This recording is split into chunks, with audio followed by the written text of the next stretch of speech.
مفيش بنت أحلامها تتسرق منها ولا شاب مستقبله يضيع. أهالينا لازم يعرفوا إن قراراتهم واختياراتهم بتأثر على مستقبلنا ومستقبل أولادنا. يلا بينا نشرح لأهالينا الموضوع ده وأنا بوريكي لوك الميك اب في شغلي النهارده. ولو أنت أول مرة تشوفيني، أنا مش بس بشتغل ميك اب ارتست، أنا كمان مجال دراستي علم النفس، واخترت أهم حلم في حياتي وأنا بحمي أمي وبرجع لها أرضها. علشان كده مقررة مفيش بنت أحلامها تتسرق منها ولا شاب مستقبله يضيع، وهنتعلم نعمل ده مع بعض كل يوم إزاي. والنهارده فيديو جديد. يلا بينا. ايه يا ماما جاهزة؟ ماشي. طيب هسألك بقى من البداية خالص، ليه لما إمم. كنت بتحايل عليكي عشان تلجئي للقانون كنت بترفضي وبتمنعيني؟ عشان أنا قُلت أهل وقرايب ومش ما ينفعش بقى أدخّلهم في سام أو مثلًا هناك عندهم نقطة أو أدخّل عليهم ضابط أو كده يعني أنا قُلت القرايب وصلة الرحم وده وده، بس هُم ما كانش عندهم كده، هُم ما كانش عندهم هُم بيرهبوني، كانوا بيرهبوني على طول، هُم ما كانش عندهم كده، هُم الطمع كان ماليهم، الطمع كان ماليهم، هُم كانوا بيرهبوني على طول بس. ماشي. طيب انا بقى اقول لك وجهة نظري، إمم. ومحتاجين الناس تسمع الكلام ده برضو، إمم. علشان احنا محتاجين نطلع من حتة ان انا اللي بيأذيني ده قريبي او اللي بيأذيني ده حد انا اعرفه فانا بسكت على اذيته عشان هو قريبي.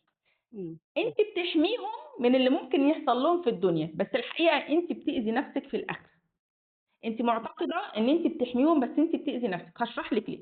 دلوقتي يا ماما، هو ربنا لما خلق سيدنا ادم قال ان احنا هننزل الارض علشان نصلح فيها ونبقى ناس كويسين. عارفه الملائكه قالوا لربنا ايه؟ إمم.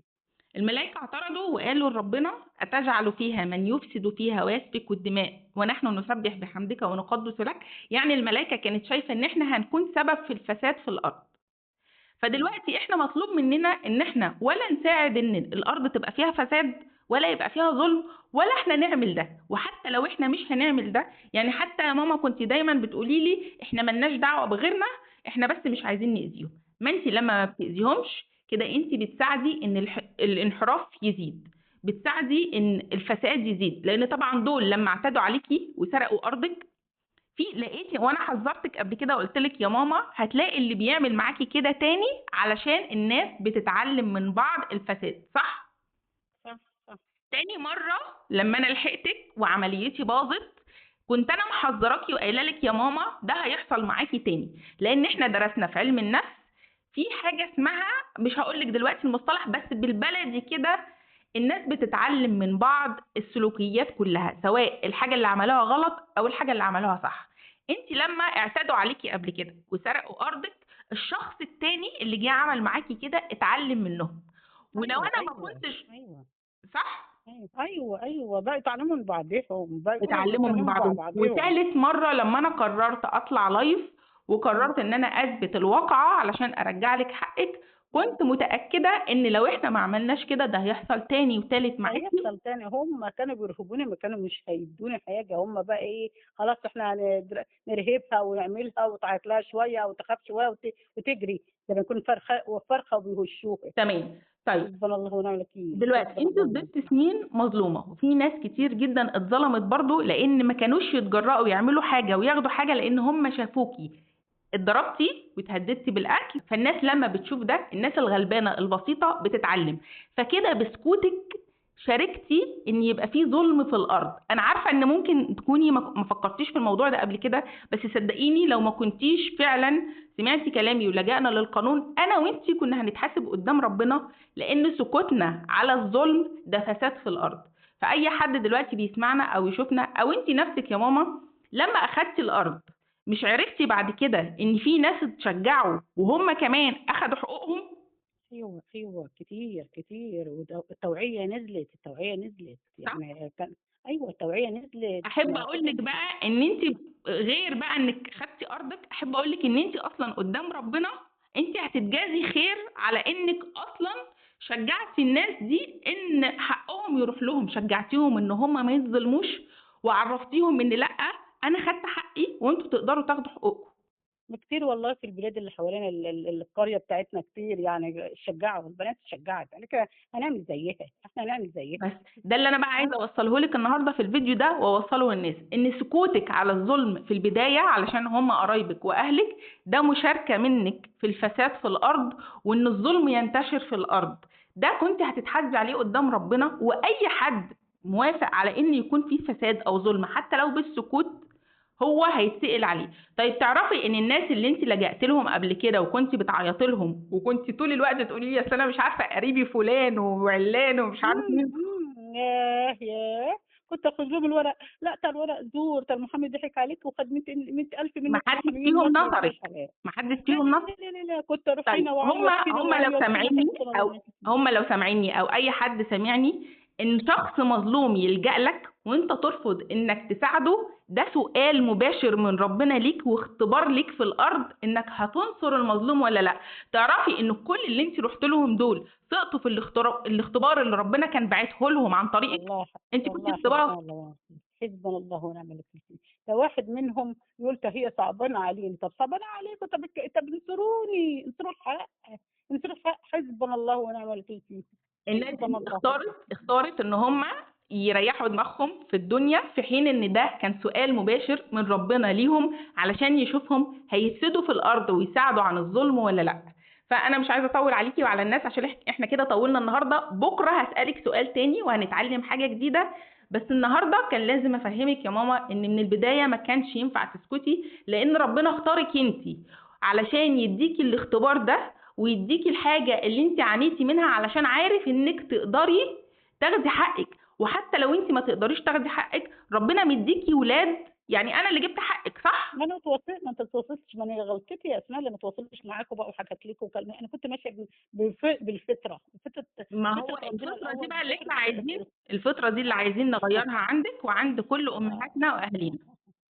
اه والله بالفطره بقى، يعني ايه، يعني كنت ماشيه بالفطره، يعني انا لو كنت حكيت لك او اتكلمت او انما اتبهدلت وما حكيتلكوش. جه برضه ربنا نصرني في الاخر برضه، يعني ربنا نصرني في الاخر. تذكري يا اسماء، ده انا احكي لك على حاجات كتير قوي قوي انت ما هخليكي تحكي، تعرفهاش. انا هخليكي تحكي للناس انت ما ويتعلموا. تعرفهاش احنا كمان، انت دلوقتي ما انا ما كنتش قايله لكم ده تفكير. انا هحكي القصه اللي مشيت معايا كلها. ماشي هحكي. ماشي، احنا هنحكي الحاجات اللي تفيد الناس يا ماما، برضه مش عايزين نحكي كل حاجة لا علشان لازم يا مش عايزين اسماء نجيب اقول اللي اسامي حصل حد لي ايه عشان الناس في توعيه، إيه اللي حصل لي، ايه ايوه اللي احنا ما هنعمل يبصوش على توعيه بس القصه. احنا مش شبههم، احنا ولا هنجيب سيره حد، واحنا لا بنعمل توعيه للناس. لا مش هقول الله يسهل لهم، حسبنا الله ملك، هو انا ماليش دعوه بحد، انا ما بجيبش سيره حد، بس انا بطلع اتكلم على القصه اللي انا عشتها. انت ليه لسه كده ليه بتحاسبين. كده؟ بحاسبن، وعمري ما هسامح، عمري ما هسامح اللي اتعمل فيا، عمري لاخر نفس ماشي عمري. خلاص كفايه كده النهارده عشان تعيطي يلا مني، وبكره الحمد لله. هسالك سؤال تاني. ان شاء الله ان شاء ماشي الله. باي باي. الدرس المستفاد من الفيديو النهارده هو اننا جايين الدنيا هنا، مش هقول لكم عشان نصلح ونعمر لان في ناس ما عندهاش القدره دي، بس ابسط حاجه نعملها هو اننا ما نشاركش بالفساد والظلم في الارض، ولا بالفعل ولا بالقول ولا بالسكوت. السكوت بيساعد الظالم انه يتمادى اكتر في ظلمه. ماما كانت رافضه انها تلجا للقانون علشان هم قرايبها وبالنسبه لها مش عايزه تبهدلهم زي ما هي بتقول، ولكن هم بهدلوها. للأسف هي لجأت لناس كتير جدا من قرايبها ومحدش فيهم نصفها. هنا الدرس المستفاد، كلنا كل يوم أو كل فترة بنتعرض لاختبار أو بنتعرض لسؤال مباشر من ربنا. هل هنفسد في الأرض أو نساعد في الفساد في الأرض ونساعد الظالم يتمادى، ولا هننصر المظلوم؟ كل الناس اللي ماما لجأت لهم ورفضوا ان هم يساعدوها سقطوا في السؤال المباشر بتاعهم. الحقيقه ان انا بالنسبه لي الناس دي ممكن اقول الله يعينهم على اللي هيشوفوه في الدنيا وفي الاخره، لان ده كان اختبار وللاسف سقطوا فيه. الاختبار اتنقل من شخص لشخص لشخص لغايه ما وصل لي، بس الحقيقه انا ما كانش عندي اي نيه ولغايه دلوقتي ما عنديش اي نيه خالص ان انا اخسر في اختبار ظلم او نصره المظلوم. فعلشان كده انا ماما بالنسبه لي كان شخص مظلوم بغض النظر عن هي امي ولا لا، بس انا بالنسبه لي ما بعرفش اسكت عن اي ظلم بشوفه حتى لو بتكلم، حتى لو انا مش هعرف اتكلم ولا اعرف اي حاجه بقوم وبمشي من المكان اللي فيه ظلم او واقع عليه ظلم علشان ما بقاش مشاركه حتى بان انا ابقى سامعه وساكته.